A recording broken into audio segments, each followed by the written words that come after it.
तो आज इसको हम लोग देखेंगे बड़े ही आसान भाषा में। देखो इंटर में जो है 5 नंबर का ट्रांसलेशन, हाई स्कूल में 4 नंबर का ट्रांसलेशन और 9th और 11th में तो इससे ज़्यादा नंबर का ट्रांसलेशन पूछा जाता है।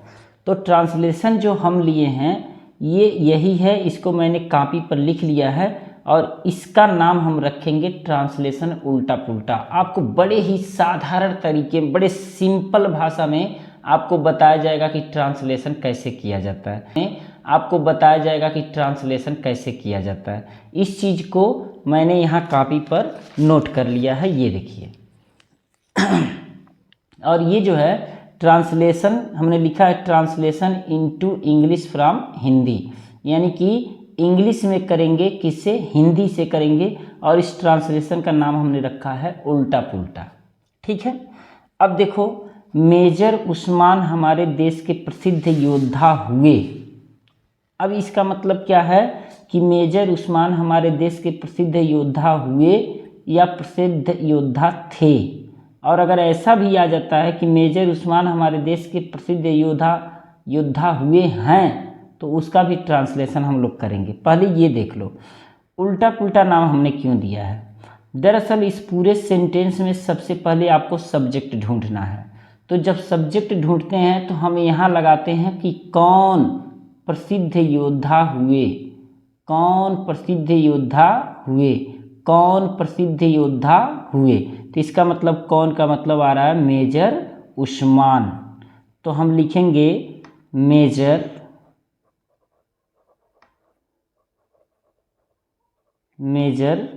उस्मान, मेजर उस्मान। अब प्रसिद्ध योद्धा हुए या प्रसिद्ध योद्धा थे, तो हम लिख देंगे वाज। अब देखो हुए का हो गया वाज, प्रसिद्ध योद्धा उल्टा पुल्टा हमने क्यों कहा। देखो आप पीछे से नंबरिंग कर लो। देखो प्रसिद्ध योद्धा 1 नंबर पर कर लो, जैसे 1 नंबर पर तो आपका ये हो गया, 2 नंबर पर हुए हो गया, 3 नंबर अब आप इसको कर लो और के को 4थे नंबर पर कर लो और हमारे देश को 5वें नंबर पर कर लो। अब आप कहोगे कि यहाँ 2 शब्द आपने ले लिया, यहाँ भी 2 शब्द ले लिया, आपने यहाँ एक ही शब्द क्यों लिया। तो इसका सिस्टम जानो। होता क्या है कि प्रसिद्ध और योद्धा के बीच में कोई प्रीपोजिशन तो है नहीं। अब प्रीपोजिशन का मतलब का, की, के, सा, सी, से और में, पे, पर। अगर यह प्रीपोजिशन नहीं है तो ये दोनों एक साथ हो जाते हैं, यानी कि एक पटीदार हो जाते हैं, एक घर के हो जाते हैं। तो इन दोनों को जैसे हैं वैसे ही लिख देंगे। अभी आगे जब आप पढ़ोगे, आप जानोगे तो और अच्छी तरह से समझ पाओगे। तो देखो अब मेजर उस्मान हमारे देश के प्रसिद्ध योद्धा हुए। कौन प्रसिद्ध योद्धा हुए, तो मेजर उस्मान, सब्जेक्ट मिला। अब हुए का अंग्रेजी वाज कैसे हुए हो गया, बी माने होता है होना और उसका सेकेंड फॉर्म है वाज, तो वाज मतलब हो गया हुए पास्ट में। अब प्रसिद्ध योद्धा, प्रसिद्ध को आप कह सकते हो फेमस। ठीक है, फेमस की जगह आप पॉपुलर भी लगा सकते हो, फेमस की जगह रिनाउंड भी लगा सकते हो। रिनाउंड माने भी प्रसिद्ध होता है, पॉपुलर माने भी प्रसिद्ध होता है, फेमस माने भी प्रसिद्ध होता है। योद्धा का मतलब ब्रेव। अगर ब्रेव नहीं आ रहा है तो वॉरियर कर सकते हो। वॉरियर माने भी होता है योद्धा। अब आ गया के का अंग्रेजी हो गया ऑफ। हमारे देश का मतलब हो गया आवर कंट्री।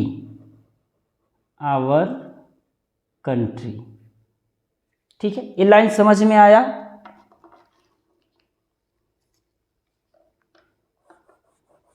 अगर ये लाइन समझ में आया हो तो हम दूसरी लाइन करेंगे। ये थोड़ा सा मैं कलर कर दे रहा हूँ ताकि आपको अच्छा लगे।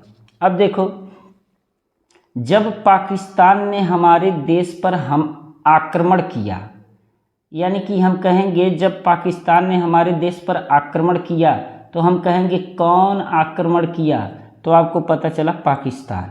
लेकिन जब है तो जब का अंग्रेजी होगा व्हेन माने होता है जब। कौन आक्रमण किया? पाकिस्तान।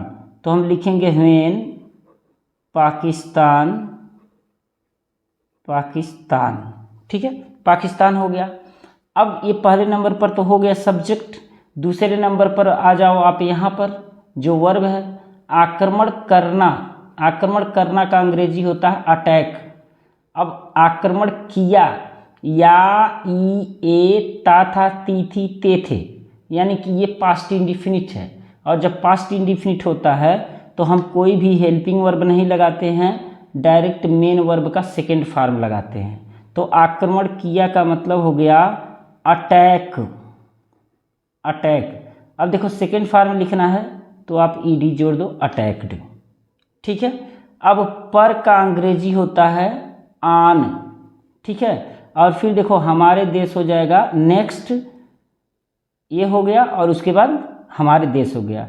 तो अटैक्ड ऑन हमारे देश, यानी कि आवर कंट्री, आवर कंट्री। देखो ये उल्टा पुल्टा क्यों नाम दिया गया है? क्योंकि हम सबसे पहले सब्जेक्ट लिख ले रहे हैं, सब्जेक्ट के बाद वर्ब लिख ले रहे हैं। तो सब्जेक्ट शुरुआत में होता है, वर्ब सबसे अंत में होता है। आप इसको देखो ऐसे भी जान सकते हो सब्जेक्ट और वर्ब कैसे है। जैसे आप पूछोगे कौन आक्रमण किया, तो हमें पता चला पाकिस्तान, तो ये सब्जेक्ट हो गया। अब कहोगे पाकिस्तान ने क्या किया, तो पता चला आक्रमण किया। तो कौन अगर निकालोगे तो सब्जेक्ट निकलेगा, और क्या जब कहोगे तो वर्ब निकलेगा। तो सब्जेक्ट और वर्ब लिखने के बाद आपको क्या करना है कि उल्टा चले आना है, एक एक वर्ड को ध्यान देते हुए। अगर प्रीपोजिशन है तो प्रीपोजिशन को आप अकेले लिखोगे, और प्रीपोजिशन के बाद जो शब्द रहेंगे बीच में प्रीपोजिशन नहीं रहेगा तो दोनों को लिखोगे।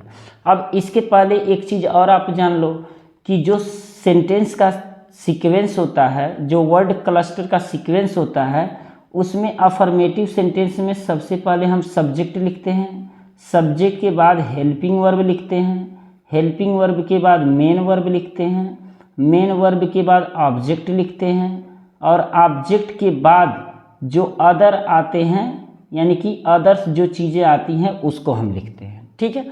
तो ये चीज़ हमेशा याद रखना, अगर जब एडवर्ब आएगा कहीं तो बता दिया जाएगा।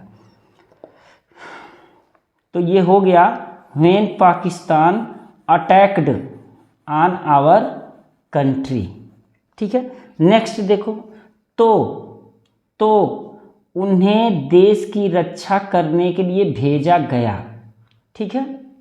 अब यहाँ थोड़ा सा दिक्कत होगा अगर इसको आप समझ पाओगे तो। जैसे देखो, तो का अंग्रेजी जो है देन आप लगा सकते हो, लेकिन जब व्हेन रहता है, इफ रहता है, एज सुन एज रहता है, प्रोवाइडेड इन केस रहता है, तो का अंग्रेजी हम कामा लगाते हैं, देन नहीं लगाते हैं। तो इसलिए हमने कामा यहाँ पर लगा दिया, तो का अंग्रेजी हो गया। उन्हें देश की रक्षा के लिए भेजा गया। अब भेजा गया का मतलब क्या है? हम कहेंगे कि कौन भेजा गया, कौन भेजा गया, तो पता चला कि उन्हें भेजा गया, यानी कि वह भेजा गया। तो अब बात ये आती है कि ये ट्रांसलेशन करने के लिए थोड़ा सा समझने वाली बात है। दरअसल ये सेंटेंस जो है ये पैसिव वॉइस में है। कैसे पैसिव वॉइस में है?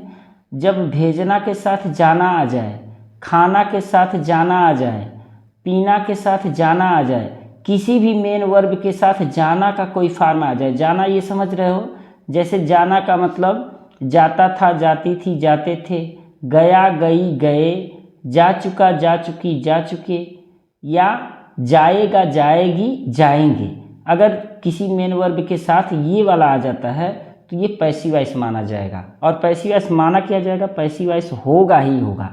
तो कौन भेजा गया, तो पता चला कि वह, यानी कि उन्हें। अब उन्हें का अंग्रेजी हम हिम थोड़ी लिखेंगे, ही लिखेंगे यहाँ पर, ही, यानी कि वो उन्हें भेजा गया, यानी कि वह भेजे गए, तो ही। अब देखो ये पास्ट इंडिफिनिट का पैसिव है, तो पास्ट इंडिफिनिट का पैसिव जो होता है उसमें हेल्पिंग वर्ब वाज या वर लगता है। अब ही के साथ तो वाज ही लगेगा, अगर यहाँ प्लूरल रहता तो वाज लगा देते। तो देखो पहले नंबर पर तो उन्हें हो गया, दूसरे नंबर पर भेजा गया, ठीक है।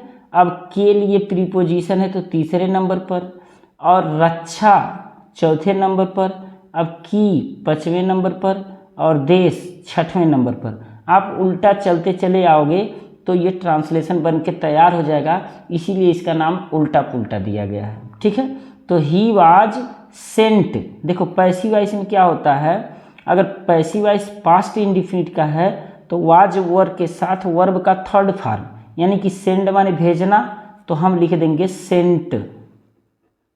सेंड का जो तीनों फॉर्म होता है सेंड, सेंट, सेंट होता है, ठीक है। तो ही वाज सेंट। अब देखो के लिए फार माने के लिए, रक्षा, रक्षा माने होता है प्रोटेक्शन, तो प्रोटेक्शन भी लिख सकते हो आप, डिफेंस भी लिख सकते हो, सेव भी लिख सकते हो, गार्ड भी लिख सकते हो, लेकिन हम यहाँ लिखेंगे प्रोटेक्शन, ठीक है, फॉर प्रोटेक्शन। अब की आ गया तो देश की है ना, तो टू लगेगा, टू द कंट्री। अब टू क्यों लगेगा, दरअसल प्रोटेक्ट के साथ टू प्रीपोजिशन लगता है, कंट्री, ठीक है।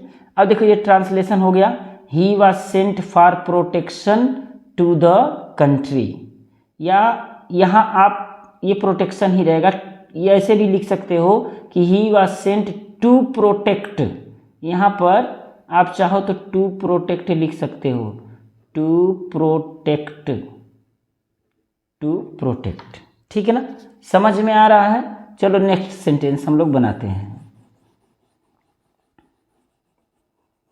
नेक्स्ट है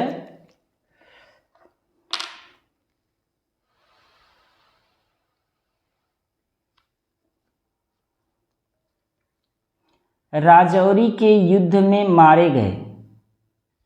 देखो राजौरी के युद्ध में वे मारे गए, वे मैं भूल गया था, तो राजौरी के युद्ध में वे मारे गए।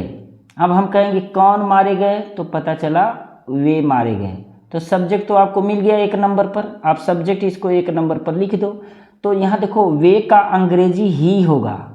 अब आप कहोगे कि वे का अंग्रेजी तो दे होता है, लेकिन नहीं, यहाँ देखो राजौरी के युद्ध में वे मारे गए, वे का मतलब वह मारे गए, वह का मतलब मेजर उस्मान मारे गए, तो मेजर उस्मान तो एक ही है ना, तो कैसे वे का अंग्रेजी दे हो सकता है, तो ही होगा, ठीक है। अब देखो मारे गए यानी कि मारना के साथ जाना आ गया है, तो इसका मतलब ये पैसिव वॉइस है, और पैसिव वॉइस किस टेंस का है, पास्ट इंडिफिनिट है। पास्ट इंडिफिनिट में हमने बताया कि क्या होता है, कैसे जानेंगे पास्ट इंडिफिनिट है, या, ई, ए, ता था, ती थी, ते थे, जब आएगा समझो पास्ट इंडिफिनिट है। तो पास्ट इंडिफिनिट का पैसिव बनाते समय वाज या वर के साथ वर्ब का थर्ड फॉर्म लगाएंगे। अब यहाँ ही है, ही सिंगुलर है तो वाज ही लगेगा, तो ही वाज मारे गए, किस माने मारना होता है, किल, तो ये वाज के साथ हो जाएगा किल्ड, सेकेंड फॉर्म हो जाएगा। क्यों, पैसिव वॉइस में ऐसा ही नियम है कि पैसिव वॉइस में कोई भी आप हेल्पिंग वर्ब लगाते हो तो वर्ब का थर्ड फॉर्म हो जाता है, ठीक है। तो ही वाज किल्ड, अब वो हम मारे गए हो गया। अब उल्टा आ जाओ, मे का अंग्रेजी इन, और युद्ध, युद्ध माने होता है बैटिल, बैटिल, या वार भी लिख सकते हो, वार, वार माने भी युद्ध होता है, फाइट भी आप लिख सकते हो, जो भी आपको उस समय आ रहा है ध्यान में आप उसको लिख सकते हो। तो इन बैटिल या इन वार या इन फाइट। अब के का अंग्रेजी हो जाएगा ऑफ, और राजौरी को हम राजौरी लिख देंगे क्योंकि ये प्रॉपर नाउन है, राजौरी, राजौरी, ठीक है। समझ में आ रहा है तो आप कमेंट में लिखो, ये लिखो कि इस तरह के ट्रांसलेशन और कोई हो जो आपके पास है, आप कमेंट में लिख के भेजो, उसका ट्रांसलेशन मैं बनाऊंगा, ठीक है। अब देखो, उनकी वीरता को हम भूल नहीं सकते हैं। कौन नहीं भूल सकते हैं, कौन नहीं भूल सकते हैं, तो पता चला हम भूल नहीं सकते हैं, यानी कि सब्जेक्ट आपको मिल गया हम। तो आप लिख दो हम का अंग्रेजी होता है वी। ठीक है, अब सब्जेक्ट तो हो गया। सब्जेक्ट के बाद आपको ज़रूरत है हेल्पिंग वर्ब की। अब हेल्पिंग वर्ब आप यहाँ आओ, देखो सकता है, सकती है, सकते हैं। सकता है, सकती है, सकते हैं और सकता हूँ का अंग्रेजी होता है कैन। ठीक है, ये मॉडल वर्ब बोला जाता है। और जब कैन लगता है, can, could, may, might, would, should, will, shall, जब भी मॉडल वर्ब का प्रयोग होता है तो यहाँ वर्ब का फर्स्ट फॉर्म प्रयोग होगा। अब वर्ब क्या है, देखो हम कौन नहीं भूल सकते, हम क्या नहीं कर सकते हैं, भूल नहीं सकते हैं। तो भूलना यहाँ क्या हो गया, मेन वर्ब होगा। सकते हैं का अंग्रेजी तो लग गया, सकते हैं का अंग्रेजी कैन हो गया। अब नहीं का अंग्रेजी लिख दो नॉट, उल्टा चलते चले आओ नॉट। अब भूल, यहाँ से देखो उल्टा पा रहे हो ना, भूल, भूल का हो जाएगा फॉरगेट, फॉरगेट। अब देखो हो गया, हम भूल नहीं सकते हैं किसकी, उनकी वीरता को, फॉरगेट। अब फॉरगेट के बाद प्रीपोजिशन नहीं लगता तो को का प्रीपोजिशन हम नहीं लगा पा रहे हैं, यानी कि को का प्रीपोजिशन हम नहीं लगाएंगे। तो वी कैन नॉट फॉरगेट उनकी वीरता, यानी कि हो जाएगी हीज। अब वीरता को हम कहते हैं ब्रेवरी, ब्रेवरी, ब्रेवरी। ब्रेवरी नहीं आ रहा है तो वैल्योर भी हो सकता है, वैल्यर,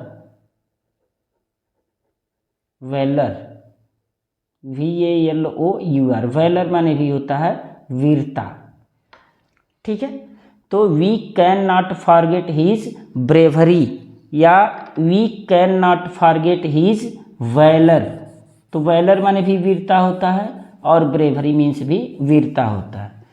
अब देखो नेक्स्ट है, इसी तरह से हम उल्टा पुल्टा करते चले आएंगे। उल्टा पुल्टा करने का मतलब ये है कि हम सीधे क्या करेंगे, पहले सब्जेक्ट लिखेंगे, सब्जेक्ट के बाद वर्ब लिखेंगे और वर्ब से उल्टा तक चलते चले आएंगे। जैसे अब देखो, उन्होंने कभी भी अपने जीवन की चिंता नहीं की। हम कहेंगे कि कौन चिंता नहीं की, तो आपको सब्जेक्ट मिलेगा उन्होंने चिंता नहीं की। तो इसका मतलब हो गया कि ही हम क्यों लिख रहे हैं, क्योंकि एक ही तो है मेजर उस्मान, ठीक ना। तो ही, अब चिंता नहीं की, चिंता नहीं किया, चिंता नहीं करते थे, तो ये पास्ट इंडिफिनिट है। और जब पास्ट इंडिफिनिट होता है और जब निगेटिव होता है तो हम नॉट तो लगाते हैं लेकिन डिड के साथ लगाते हैं, तो हो जाएगा डिड नॉट। ठीक है, डिड नॉट। अब चिंता करना का मतलब होता है अंग्रेजी वरी, WORRY। तो ही डिड नॉट वरी। अगर चिंता करना का मतलब आपको वरी नहीं आ रहा है तो केयर भी बोल सकते हो। ठीक है, अब केयर के साथ प्रीपोजिशन जो आता है ऑफ आता है। अब उसको हम छोड़ देते हैं, पहले ये देख लेते हैं कि ही सब्जेक्ट हो गया, डिड नॉट हेल्पिंग वर्ब और एडवर्ब हो गया, वरी चिंता की, तो उन्होंने चिंता नहीं की। अब यहाँ देखो चिंता नहीं की, अपने जीवन की, अपने जीवन की, तो केयर ऑफ होता है। और अपने जीवन, यहाँ का की के का अंग्रेजी ऑफ हो गया। अपने जीवन का मतलब हो जाएगा हीज लाइफ, हीज लाइफ। और कभी भी का अंग्रेजी होता है ईवर। देखो ये जो ईवर है ना, यह एडवर्ब है। तो एडवर्ब का मतलब है या तो वर्ब के बाद रहे या तो वर्ब से पहले रहे।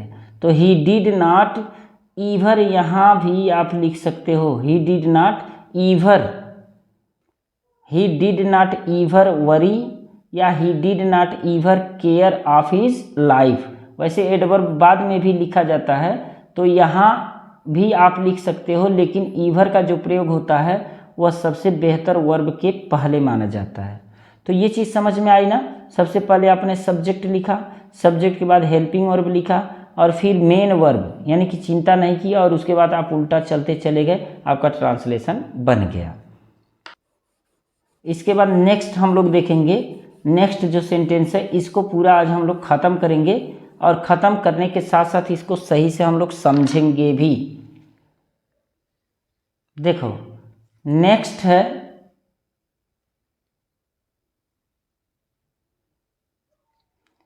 एक बार वे युद्ध में घायल हो गए, तो हम कहेंगे कि कौन घायल हो गए, तो पता चला कि वे।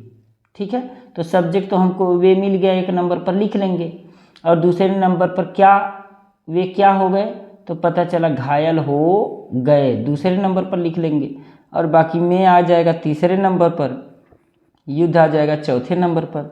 और एक बार ये एडवर्ब है, तो इसकी अंग्रेजी हम सबसे पहले लिख देंगे। देखो एडवर्ब का जो प्रयोग होता है वह 3 जगह होता है। वाक्य के पहले होता है, मेन वर्ब के पहले होता है, या मेन वर्ब के बाद होता है।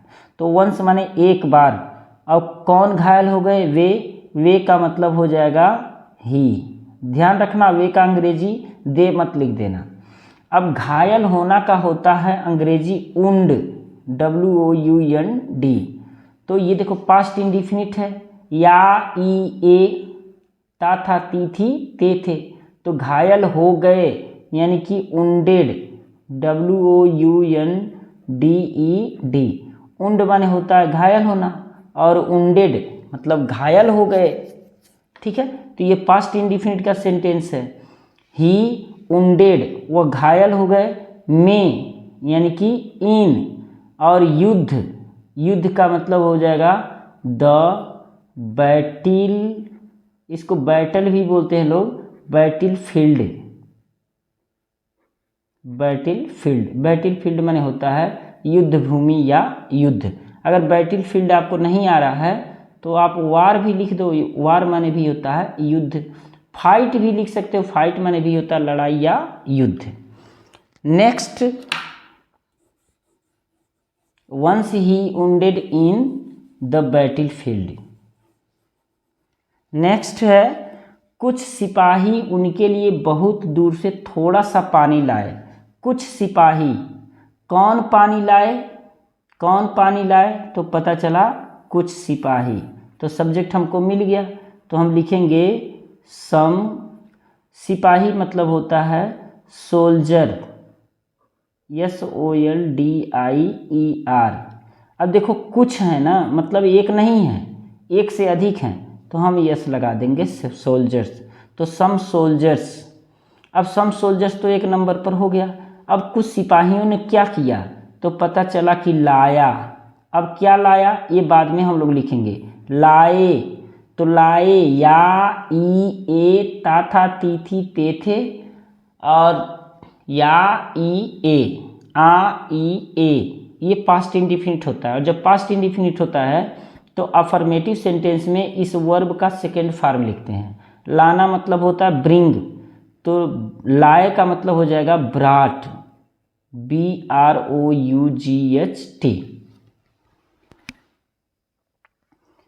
ब्रिंग का सेकेंड फॉर्म होता है ब्राट। अब लाए, अब आप उल्टा देखो एक शब्द, ठीक है, और ये देखो थोड़ा सा पानी है ना, तो थोड़ा सा पानी मतलब बीच में प्रीपोजिशन नहीं है, थोड़ा सा पानी ये कहीं हो जाएगा। अब दूर से, अब देखो दूर से का अंग्रेजी लिख लो। अब ये बहुत दूर है तो बहुत दूर एक ही में रहेगा, बहुत दूर से। और उनके लिए, तो लिए का अंग्रेजी और उनके। ठीक है, तो आप उल्टा लिखते चले जाओ। तो सम सोल्जर्स ब्राट। अब यहाँ देखो ये उनके लिए हम बाद में लिख देंगे, वैसे इनडायरेक्ट ऑब्जेक्ट यहाँ लिखा जाता है, लेकिन छोड़ो जाने दो, आप ऐसे लिखो सम सोल्जर्स ब्राट, लाए। अब क्या लाए, थोड़ा सा पानी। थोड़ा सा पानी का मतलब ए लिटिल वाटर, लिटिल माने होता है थोड़ा सा, और ये लिटिल वाटर मतलब बहुत थोड़ा सा, a little water, a little water. ठीक है, अब बहुत दूर से, बहुत दूर से, तो से का अंग्रेजी होता है फार अवे। फार अवे माने होता है दूर से, और फार अवे मतलब हो जाएगा ये बहुत दूर से। अब उनके लिए, तो लिए का मतलब होता है के लिए का अंग्रेजी फार, और उनके का अंग्रेजी हो जाएगा हिम, फार हिम। देखो कितना आसानी से बना। Some soldiers brought a little water far away for him. तो ये फार अवे एडवर्ब की तरह काम कर रहा है, तो आप इसको बाद में भी लगा सकते हो और फॉर हिम को पहले लगा सकते हो। नेक्स्ट लाइन देखो, क्योंकि वे बहुत प्यासे थे। अब क्योंकि ये कंजक्शन है, इसलिए हमको बिकॉज पहले लिखना पड़ेगा। बिकॉज, क्योंकि वे बहुत प्यासे थे। कौन बहुत प्यासे थे? तो पता चला वे बहुत प्यासे थे, तो सब्जेक्ट हमको मिल गया दे। ठीक है। अब देखो प्यासे थे, ये कोई टेंस नहीं है क्योंकि वर्ब का फॉर्म नहीं है, तो थे का अंग्रेजी हम लिख देंगे वाज। सॉरी, देखो गलत हो रहा है, वे का अंग्रेजी दे नहीं होगा, वे का अंग्रेजी ही होगा, क्योंकि अकेले ही थे ना। तो ही के साथ थे का अंग्रेजी लगेगा वाज, ही वाज। और बहुत प्यासे यानी कि वेरी, और प्यासा मतलब होता है थर्स्टी। थर्स्ट माने होता है प्यास, और थर्स्टी माने होता है प्यासे। तो ये बहुत प्यासे थे। ठीक है। किंतु उस वीर ने वह पानी स्वयं नहीं पिया। क्यों? उस समय सभी लोग प्यासे थे, तो जब सैनिकों ने पानी लाया तो उस वीर ने यानी कि मेजर उस्मान ने वह पानी स्वयं नहीं पिया। तो किंतु का अंग्रेजी होता है बट। बट माने होता है लेकिन, बट माने होता है परंतु, बट माने होता है किंतु। किंतु उस वीर ने वह पानी स्वयं नहीं पिया। कौन पानी नहीं पिया? तो उस वीर ने, उस वीर का मतलब हो जाएगा द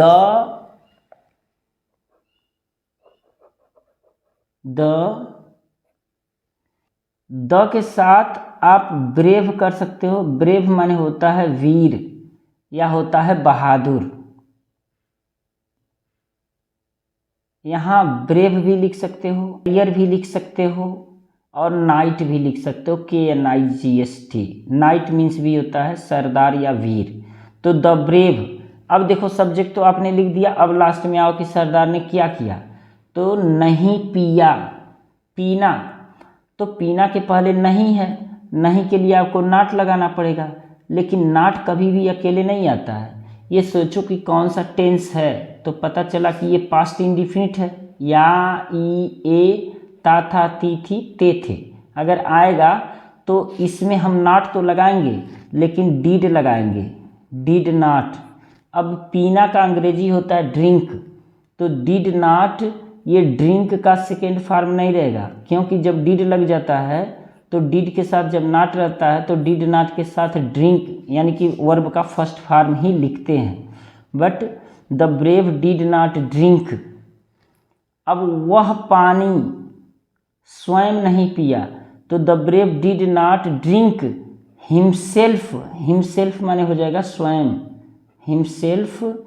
और वह पानी का मतलब हो जाएगा द वाटर। देखो द का प्रयोग कब किया जाता है? जैसे मान लो वह कुत्ता, वही कुत्ता, वह आदमी, वही आदमी, तो वह पानी, वही पानी, तो द वाटर लगेगा। ठीक है। देखो कितना आसानी से बन रहा है ना।